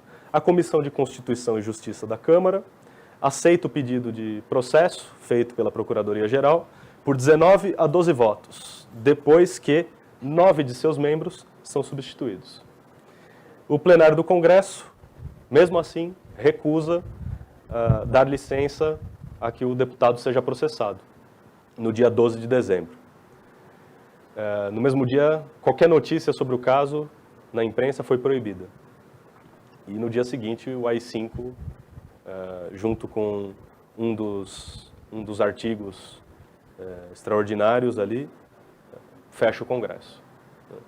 Então, para a história, de certa forma, é esse episódio que deu o pretexto, deu margem ao fechamento do Congresso ao AI-5, para um lado bastante conservador da análise desses acontecimentos. Mas a compreensão correta é de que esse daqui foi o pretexto, o ponto sobre o qual os militares se apoiaram para virar o jogo sobre o movimento de massas. Bom, eu acho interessante, apesar da gente já ter passado um pouco do tempo, mas eu acho interessante a gente dar uma olhadinha, ainda que superficial, nos artigos do AI-5, porque é algo de que muito se fala, mas pouco se conhece, né? Bom, são 12 artigos que garantem poderes absolutos à presidência da República e o controle integral do governo sobre a chamada sociedade civil, né? Bom, vejam que interessante. O primeiro artigo mantém a Constituição de 67, que havia sido aprovada pouco antes, apenas a modifica. Quer dizer, foi tudo dentro da legalidade, tudo dentro da lei. Nós estamos apenas fazendo um acréscimo, né, uma melhoria na legislação que foi aprovada em 67. O artigo 2º dá ao presidente o poder de decretar o recesso do Congresso Nacional, das Assembleias Legislativas, das Câmaras de Vereadores, e foi exatamente o que ele fez no mesmo dia com o ato complementar 38, que decretou o recesso do Congresso Nacional. Uma vez em recesso, o próprio AI-5, no parágrafo 1º desse artigo, garante ao Poder Executivo a autorização a legislar em todas as matérias. Artigo 3º dá ao presidente o poder de decretar a intervenção nos estados e municípios sem as limitações previstas na Constituição. Bom, esse é um direito que, se o presidente ganhou pela primeira vez aqui, ele não perdeu até hoje. Agora, o que muda é sob que formas e de que maneira, em que condições ele pode decretar a intervenção. Mas que ele pode intervir, já o AI-5 garantiu de maneira, até agora, inabalada na Constituição. O artigo 4º dá à presidência, né, no interesse de preservar a Revolução, o poder de suspender os direitos políticos de quaisquer cidadãos pelo prazo de 10 anos e cassar mandatos eletivos federais, estaduais e municipais. O artigo 5º descreve o que é essa suspensão dos direitos políticos. Cessação de privilégio de foro por prerrogativa de função. Ou seja, a imunidade parlamentar já era. Suspensão do direito de votar e ser votado nas eleições sindicais. Bom, se eles estavam tentando acabar com os sindicatos, isso daí é o que fechava, é o que completa a tentativa de acabar com os sindicatos. Proibição de atividades ou manifestação sobre assunto de natureza política. Daí a tentativa um pouco megalomaníaca de impedir que as pessoas falem e exerçam qualquer atividade política. Aplicação, quando necessária, das seguintes medidas de segurança: liberdade vigiada, proibição de frequentar determinados lugares, domicílio determinado, ou seja, uma espécie de prisão domiciliar, né, ao bel prazer do governo. Artigo 6º suspende as garantias constitucionais,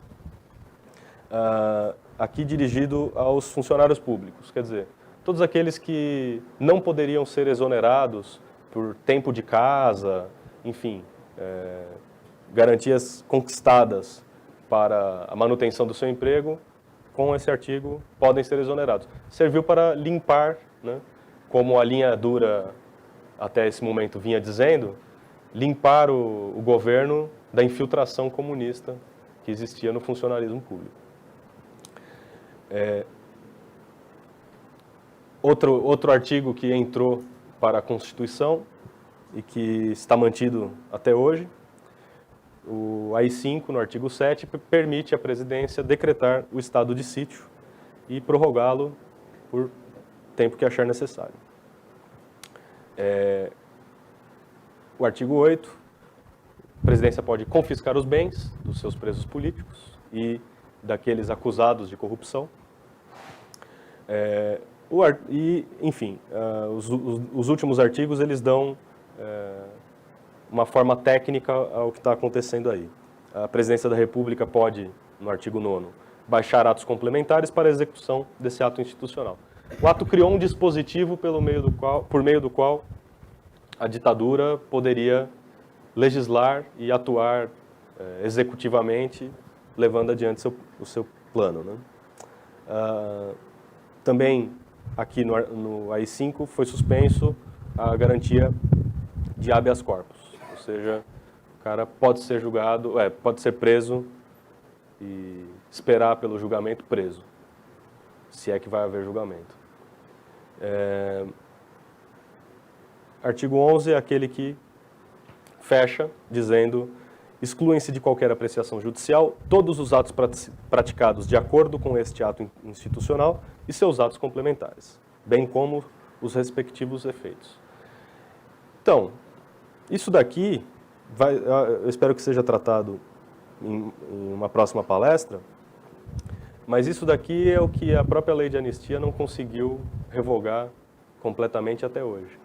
Porque os militares que praticaram os diversos crimes da ditadura militar estão impunes porque eles mesmos garantiram para si que estariam acima de qualquer lei. Bem,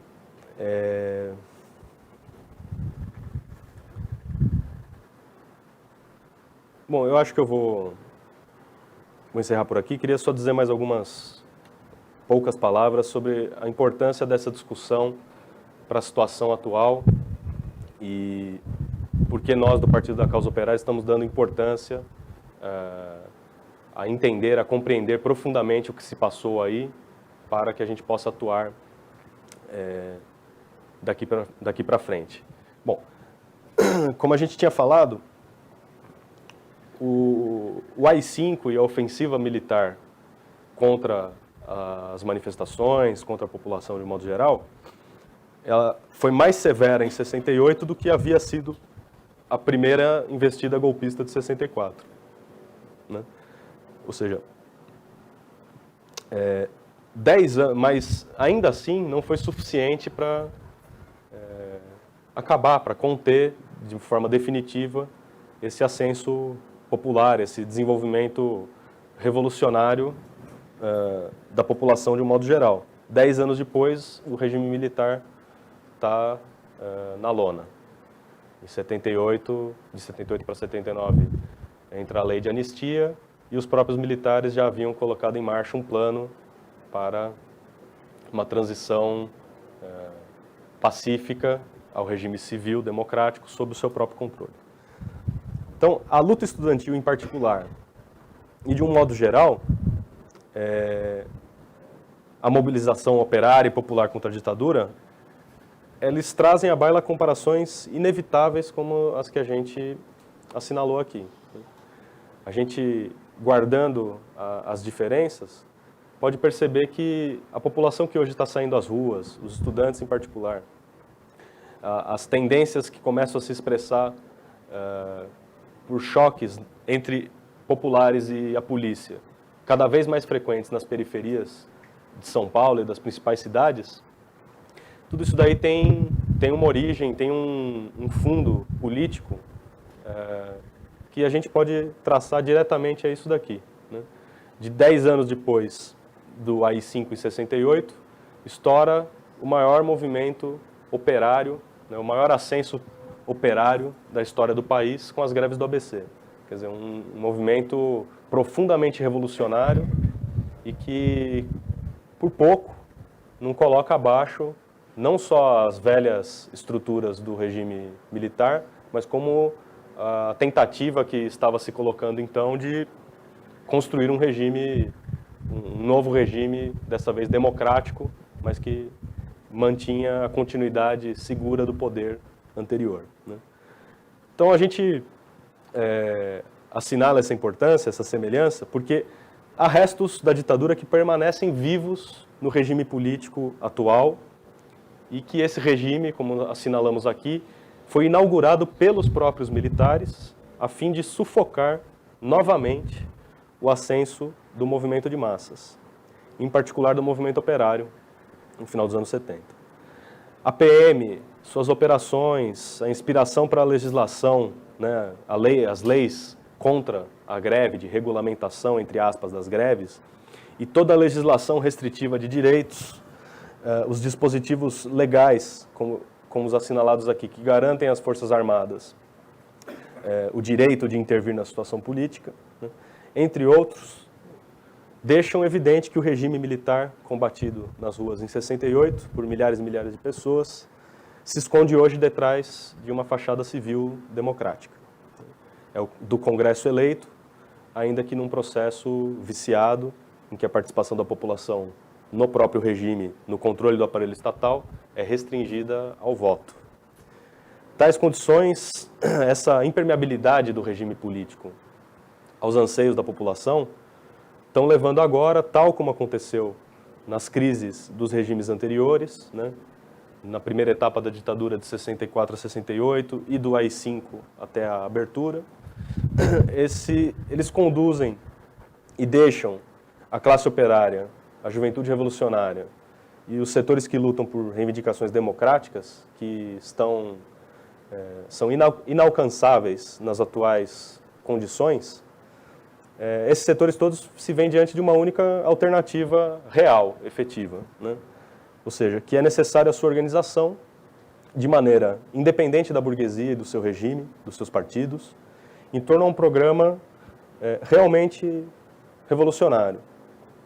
Ou seja, um programa comunista que lute pelas reivindicações das massas, apoiado na compreensão de que é preciso colocar abaixo o atual regime dos exploradores e substituí-lo por um governo dos trabalhadores da cidade do campo, controlado pelas organizações de luta da classe operária e do povo. Então, é com esse objetivo de organizar, de dar uma forma consciente aos protestos que estão acontecendo hoje e que ainda estão se desenvolvendo de maneira mais ou menos espontânea, como em 68, que o nosso partido atua, para explicar para todo mundo que não é à toa que a luta da juventude, o seu confronto com a PM em São Paulo, no ano passado e esse ano, se assemelhe muito ao que se viu durante a ditadura. Não é por acaso.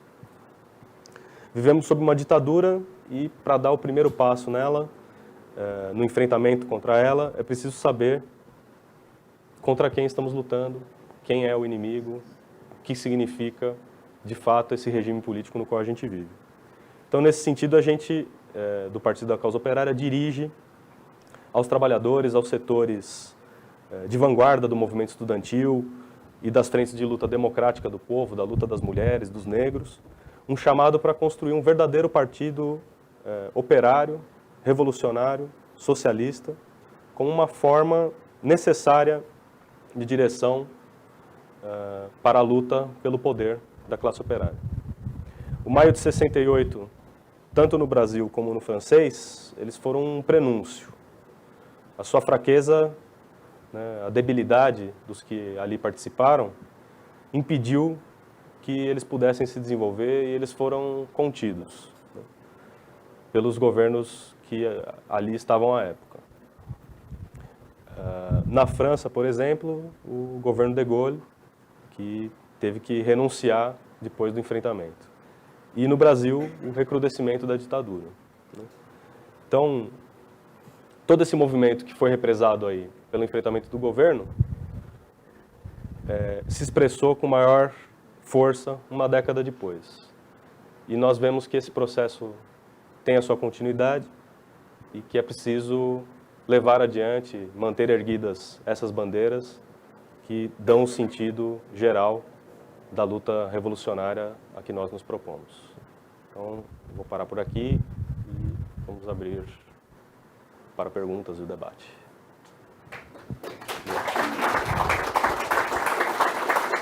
Bom, primeiro, cumpre ressaltar a importância do debate. Acho que ficou bem evidente aí na explanação do companheiro Rafael. O segundo ponto, a gente observa aí no dia a dia esse movimento estudantil, que é uma parte componente de ações revolucionárias, como ocorreu em 68 e no Brasil e outros países. Agora, há uma confusão generalizada, onde você às vezes vê esse movimento na rua indo para a esquerda e dentro das universidades totalmente à direita. Então, talvez aí teria que fazer uma discussão mais profunda sobre as bases econômicas do qual surgiu esses estudantes à época e as bases econômicas que surgiram posteriormente, né? Eu só cito assim, tipo, Rede Globo, Xuxa, e aí vai por aí afora. Ou seja, há uma geração hoje totalmente, que a gente percebe, confusa, que horas vai para a esquerda, horas para a direita e chega à beira do fundamentalismo. É algo assustador e acho que nós temos que se deitar sobre essa análise aí. Queria ver se o companheiro tem alguma questão a levantar aí.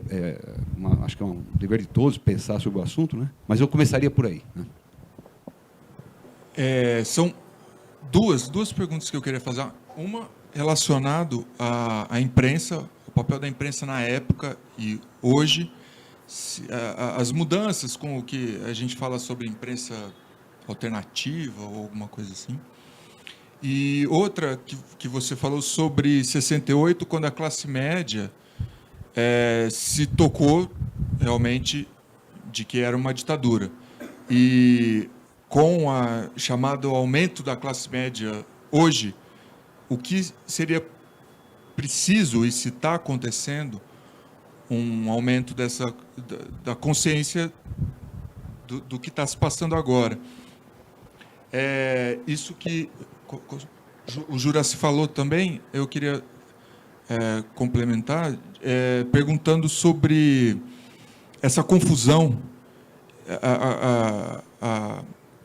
a diferença entre 68 e hoje é a confusão que a gente vê claramente, assim, realmente da juventude, por exemplo, no Facebook, de fundamentalismo, de direitismo, e de formas assim completamente confusas, em que o debate é completamente ridículo, assim, né?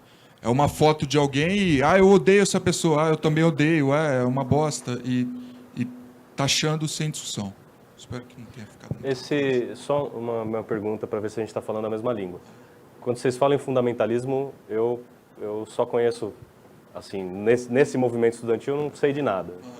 Eu acho que fundamentalismo é o que eu ouvi da imprensa capitalista dizendo que os islâmicos que estão lutando contra o imperialismo são fundamentalistas.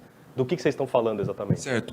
Acho que fundamentalismo, para mim, são diretrizes sem uma elaboração. Então, valores sem uma elaboração do porquê daquilo. E que tendem a um extremo direitista. Beleza. Não, minha pergunta é o seguinte, você falou se esses acontecimentos de 68 foram importantes para que um setor da esquerda fosse para a luta armada. Essa evolução, ela está ligada diretamente à evolução do próprio movimento estudantil? Em que sentido, né? Por exemplo, foi fundamentalmente essas experiências estudantis que levaram a grupos dessas rebeliões estudantis que levaram grupos de esquerda para a luta armada? Ou o movimento estudantil só estava inserido nesse contexto? Bom, posso? Só a primeira pergunta, né? Bom, uma diferença fundamental, uma diferença fundamental, eu diria, é que em 68 lia-se muito mais do que hoje. Né? Isso é incontestável. Né? O livro do Zuenir Ventura, que eu citei diversas vezes aqui, e não por acaso, ele tem uma extensa pesquisa com documentos, entrevistas, enfim, revirando arquivos e cabeças por aí para extrair um panorama do ano.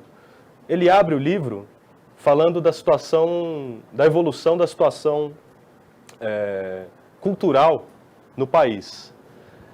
Bom, em 68, os teóricos, vamos dizer assim, da Escola de Frankfurt, da teoria crítica, eles desembarcam aqui nas páginas dos livros do Marcuse, Althusser e outros. A oferta inédita até então no mercado editorial aumenta em torno assim, de 10 vezes. Né? Para a gente ter uma ideia, mais ou menos perto de 68, já na ditadura, a Civilização Brasileira, a editora do Enio Silveira, publica a tradução inédita dos 3 livros completos do Capital, do Marx, no meio da ditadura. Vários outros textos eram publicados e vendidos livremente. Trotsky, Lenin, Che Guevara, enfim. Isso aí tinha uma audiência e é o que a gente encontra hoje, se a gente fizer um trabalho de resgate aí, pode-se encontrar alguns exemplares ainda nos sebos. Né? Então, eu acho assim, isso daí é um pouco complicado da gente atribuir a um só fator. Né?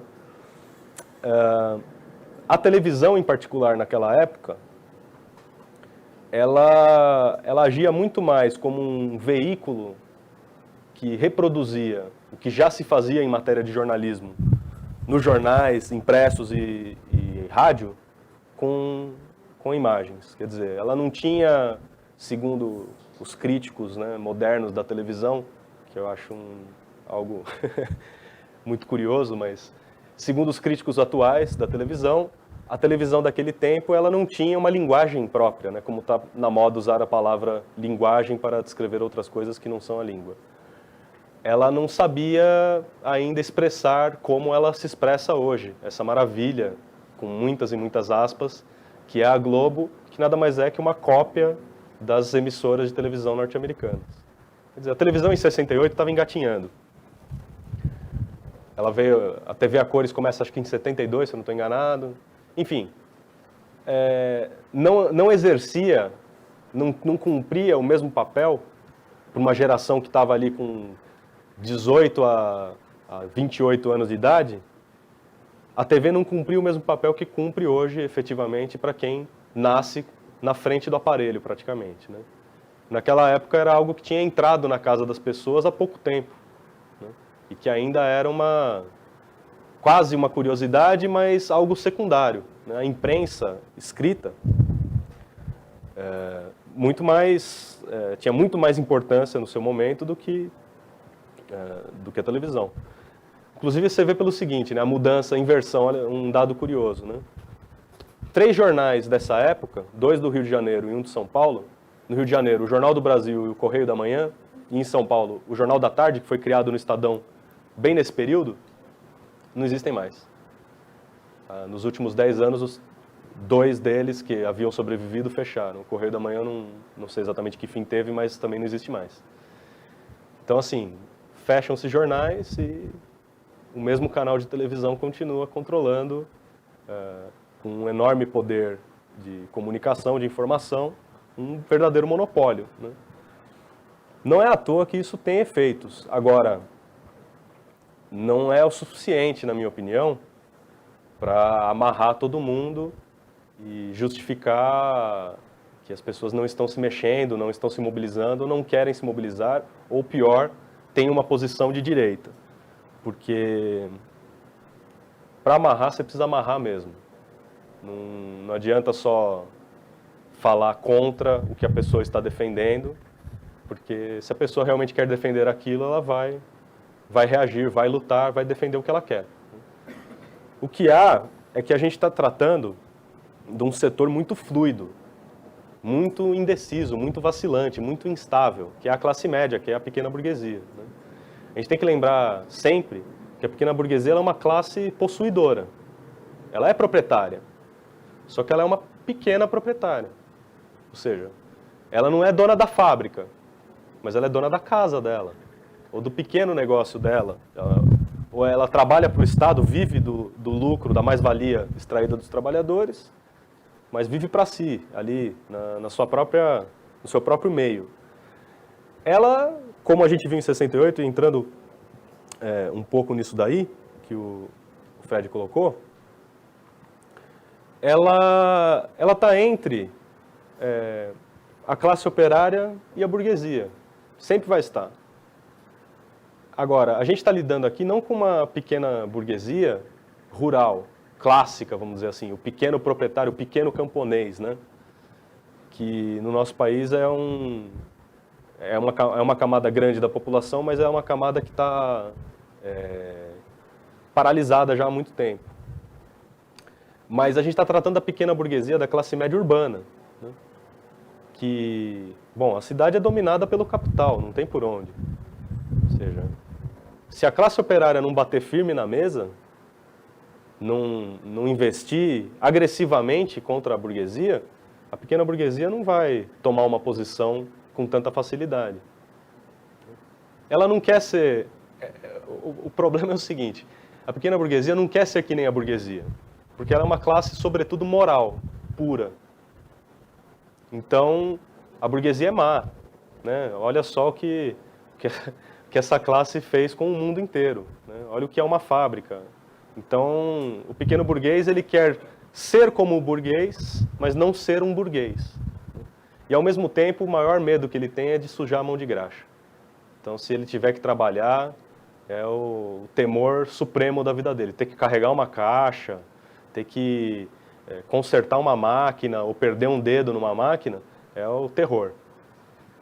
Mas são terrores econômicos, né? Politicamente, enquanto a situação é dominada por um monopólio da imprensa de direita, né, que todo mundo sabe, de certa maneira, mas que vai ficando cada vez mais evidente pela reação da população a isso daí. É um monopólio da imprensa controlado pelo imperialismo, particularmente o imperialismo norte-americano, que atua dentro do país por organizações que sorrateiramente se infiltraram em praticamente todos os jornais, canais de televisão. A linha editorial da maioria dos veículos de imprensa é dominada pela direita.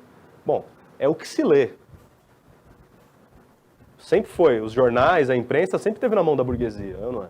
Então, se é assim, não é à toa que a classe média, que também quer para si o título de classe culta, né, que ela vai concordar automaticamente com a burguesia na maior parte das questões, a maior parte do tempo.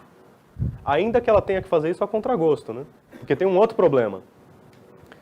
Quando a gente está falando das classes médias que se deslocaram à esquerda durante o ano de 68, em função da crise, fala-se principalmente daqueles setores que estão mais ligados à luta do movimento estudantil. É preciso separar. Um pequeno burguês jovem é bem diferente de um pequeno burguês de 40, 50 anos de idade. São seres diferentes. Nada impede que o pequeno burguês jovem se torne o pequeno burguês velho, conservador, arcaico, atrasado e tudo mais. Mas, enquanto ele é jovem, ele não tem nenhum laço prendendo ele à propriedade, ao Estado, à obediência, a nada. É por isso que a juventude consegue se levantar com mais rapidez, de maneira mais explosiva, mais rapidamente, do que se você for pensar o trabalhador, que tem conta para pagar, filho para sustentar, um monte de coisa, né? Então, quando a gente está falando dessa pequena burguesia, que se deslocou à esquerda, a gente está falando principalmente da intelectualidade, dos professores universitários, jornalistas liberais, porque havia muitos jornalistas de direita também, pais de alunos, mães de alunos, né, que vê seu filho sendo preso, espancado, algo que, né, hoje a gente já está quase se acostumando, mas naquela época era o horror, né? Ou seja, é basicamente uma camada bem específica do funcionalismo público, de setores intelectualizados que se deslocam. Lógico, eu não mencionei, mas tem uma enorme importância também. A classe, chamada classe artística, né? Atores, roteiristas, diretores de cinema, teatro, produtores, enfim. Esse setor se levantou em peso, alinhando-se com os estudantes contra a ditadura, contra a censura. Eles tinham reivindicações próprias também. Ou seja, é mais ou menos disso que a gente está falando.